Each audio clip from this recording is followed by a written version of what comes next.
नमस्कार दोस्तों, जय हिंद जय भारत। कैसे हैं आप सब लोग। मैं गौरव वैष्णव एक बार फिर से आप सभी का स्वागत करता हूं आपके अपने अनंत आईएएस कोचिंग के ऑफिशियल यूट्यूब चैनल पर। ये एक हाइब्रिड कोचिंग कॉन्सेप्ट है जहां पर आप यूपीएससी, स्टेट पीसीएस और डिफरेंट वनडे एग्जाम्स की तैयारी साथ साथ डिफरेंट बैचेस में ऑनलाइन माध्यम से कर सकते हैं। आज हम लेकर आए हैं आपके लिए एक जरूरी सूचना। एलटी ग्रेड टीचर्स और जीआईसी लेक्चर्स की वैकेंसी जल्दी ही आने वाली है और ये भी हम आपको बताएंगे कि कितने समय में वैकेंसी आ जाएगी। तो इससे पहले हम ये भी आपको बता दें कि कुल 9043 पदों पर वैकेंसी आने वाली है और इससे पहले ये कयास लगाए जा रहे थे कि 8000 से ज्यादा वैकेंसी आएगी। तो बिल्कुल क्लियरिटी हो गई है, 9043 इसमें पद आ रहे हैं। इसका बाइफर्केशन भी मैं आपको बताऊंगा, क्या इसके लिए योग्यता मांगी गई है वो भी बताऊंगा और क्या पैटर्न रहने वाला है परीक्षा का वो भी बताऊंगा, आयु सीमा भी बताऊंगा। तो जुड़े रहिए एक छोटे से वीडियो में जिससे आपके सारे जो भी डाउट्स हैं वो क्लियर हो जाएंगे। एक बात मैं आपको बताता चलूं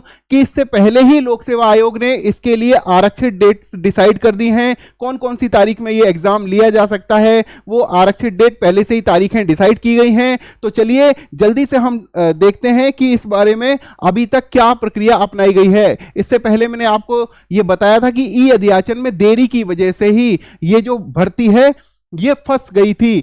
तो लेकिन अब क्योंकि अध्याचन भेजा जा चुका है तो जल्दी इसका नोटिफिकेशन निकाला भी जाएगा और आप सभी देख लीजिए कि रिक्त पदों पर भर्ती के लिए शासन ने ई अध्याचन की व्यवस्था लागू की गई। तो ऐसे में क्या होता है कि जो संबंधित डिपार्टमेंट होता है, जैसे जो शिक्षा सेवा चयन आयोग है, वो ऑनलाइन के माध्यम से अध्याचन भेजेगा। इसी को बोलते हैं ई अध्याचन। तो अब ये ई अध्याचन भेजा जा चुका है। इससे पहले भी अध्याचन भेजा गया था। शिक्षा सेवा चयन आयोग ने यह बताया था कि हमने पहले भी अध्याचन भेज दिया था, लेकिन लोक सेवा आयोग ने यह कहा था कि जब भी शिक्षक भर्ती आती है तो वो किसी ना किसी त्रुटि की वजह से कोर्ट में मैटर जाता है और उसके बाद फिर कलेश शुरू हो जाते हैं और इस तरह से जो परीक्षा होती है वो लटक जाती है, आगे परीक्षा नहीं बढ़ पाती है। तो 4512 से स्कूल्स में 9043 टीचर्स की vacancy, GI lecturer plus GIC lecturer plus LT grade teachers की वैकेंसी का इंतजार हो रहा है। इससे पहले क्या हुआ था, यूपी बोर्ड ने शासन को प्रस्ताव भेजा था कि 100 साल से अधिक पुराने इंटरमीडिएट शिक्षा अधिनियम 1921 पर टीजीटी पीजीटी की बजाय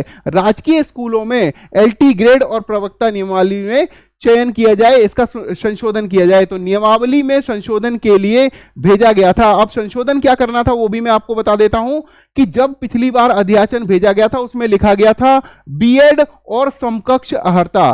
तो ये समकक्ष मतलब जो होता है, इसकी वजह से कंफ्यूजन आने वाली थी और इसकी वजह से हो सकता था कि इस त्रुटि की वजह से आगे कोर्ट में मामला जाता। इसलिए लोक सेवा आयोग ने कहा कि इसमें आप संशोधन करके दीजिए। तो संशोधन की वजह में से समकक्ष जो शब्द है वो हटा दिया गया है। अब जो अर्हता है, जो योग्यता है, जो एलिजिबिलिटी है, जो एजुकेशन क्वालिफिकेशन है वो बीएड है और बीएड जरूरी है। आपका जो भी सब्जेक्ट है उसके साथ में आपकी बीएड होना जरूरी है। ये अब क्लियर कर दिया गया है और कैबिनेट से भी इसको मंजूरी मिल गई है। अब कितनी वैकेंसी है, क्या बाइफर्केशन है वो भी मैं आपको बता देता हूं। एलटी ग्रेड शिक्षक पद जो है वो कुल पद 7385 रहेंगे और जीआईसी प्रवक्ता के रहेंगे 1658 पद। इसमें एलटी ग्रेड में महिला संवर्ग में 2525 पद रहेंगे और पुरुष संवर्ग में 4860 पद रहेंगे। टोटल कितने हो जाएंगे, 7385। और उसके बाद ये आपका जीआईसी प्रवक्ता की अगर देखें तो इसमें कुल पद रहेंगे 1658, जिसमें 836 महिला संवर्ग में रहेंगे, 822 पुरुष संवर्ग में रहेंगे। टोटल ये कितना हो जाएगा, 9043 हो जाएंगे। उसके बाद अब आप बात करेंगे कि ये किस प्रकार से पैटर्न बदला है। देखिए पहले जो पैटर्न हुआ करता था उसमें भी बदला गया है कि उसमें एक पेपर होता था, लेकिन इसमें इस बार 2 पेपर होंगे, प्री और मेंस होगा। उसका भी मैं आपको बता दूं कि जीआईसी प्रवक्ता का तो ये मैं श्योरली कह सकता हूं कि इसमें 2 पेपर होंगे। पहला पेपर जो होगा आपका जीएस का होगा, जनरल स्टडीज का होगा, सामान्य अध्ययन का होगा, और दूसरा होगा वैकल्पिक विषय का, जो भी आपका विषय है, जो भी आपका सब्जेक्ट है जिसमें पेपर आप भरेंगे।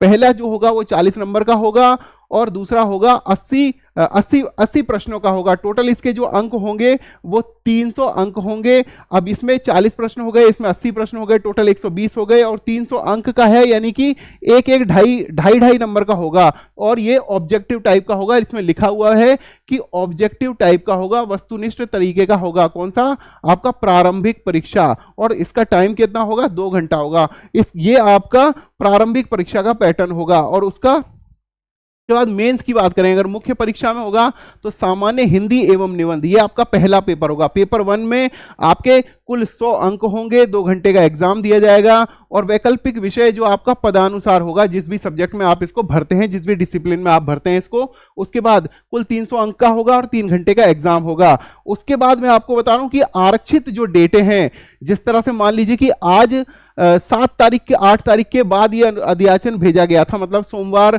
मंगलवार में ये अध्याचन भेजा गया होगा और उसके बाद 1 महीना लगा लीजिए। देखिए टाइपिंग करने में और बहुत सारी चीजें जो हैं, एक परीक्षा कंडक्शन में बहुत सारे प्रोसेस होते हैं, उनको करने में ज्यादा से ज्यादा मान लीजिए कि 1 माह यदि लग भी जाता है, तब भी आप मान लीजिए कि 14 मई तक आपका नोटिफिकेशन आने की संभावना है। और अगर 14 मई को नोटिफिकेशन आता है, सरकार आपको तैयारी के लिए भी 2-3 महीने देगी। इसका मतलब ये अप्रैल मई वाली जो आरक्षित डेट्स हैं, तारीखें हैं, इनमें नहीं हो सकता, जून वाली में नहीं हो सकता और जुलाई वाली में भी नहीं हो सकता। तो इसके बाद ये कहां जाएगा?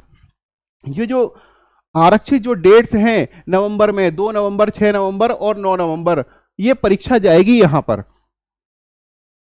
यहां पर लिखा हुआ भी है, सहायक आचार्य राजकीय महाविद्यालय के पदों पर चयन संबंधी परीक्षा योजना के संबंध में विभाग या शासन से अनुमोदन प्राप्त होते ही उक्त पद पर विज्ञापन समयबद्ध रूप से किया जाएगा तथा उक्त पद की परीक्षा भी आरक्षित तिथियों के यथासंभव आयोजित की जाएगी। जैसे कुछ पद यथा प्रवक्ता, राजकीय इंटर कॉलेज, सहायक अध्यापक, खंड शिक्षा अधिकारी का ई अध्याचन संबंधित विभाग शासन से प्राप्त होते ही आयोग द्वारा समयबद्ध रूप से प्रश्नगत पदों का विज्ञापन किया जाएगा। उक्त परीक्षाएं यथासंभव आरक्षित तिथियों में समायोजित की जाएंगी। तो ये जो आरक्षित तिथियां हैं जो नवंबर में बैठती हैं, यहां से आप ये मान लीजिए कि मई या फर्स्ट वीक ऑफ जून में यदि आपका नोटिफिकेशन आ जाता है तो भी आपका नवंबर में एग्जाम होने की संभावना है। ऐसे में आपको 3 महीने 4 महीने आपको तैयारी करने को मिलेंगे। अभी से आप जुट जाइए, क्योंकि अब नोटिफिकेशन कभी भी आ सकता है, अगले 15-20 दिन में नोटिफिकेशन आ जाएगा। तो ये सब जानकारी मैंने आपको दी। रही बात आयु सीमा की, तो 21 से 40 वर्ष की इसकी आयु सीमा होने वाली है और SC ST OBC को उनकी जो भी कैटेगरी है उसके विद रिस्पेक्ट टू उसके उनको आपका एज में रिलैक्सेशन मिलेगा। ओबीसी के एज रिलैक्सेशन की भी का जो भी मुद्दा है आजकल बहुत गरमाया हुआ है, जब से जबलपुर कोर्ट ने एमपी हाई कोर्ट ने जब से एक फैसला दिया है, तब से एज रिलैक्सेशन की मांग ओबीसी में की जा रही है। हालांकि इस पर अभी कोई आगे प्रक्रिया नहीं हुई। तो दोस्तों ये थी सारी जानकारी जो मैंने आपको दी है। और बीएड जो एजुकेशन क्वालिफिकेशन है उसमें आपका बीएड नेसेसरी है, ये आपको ध्यान में रखकर चलना है।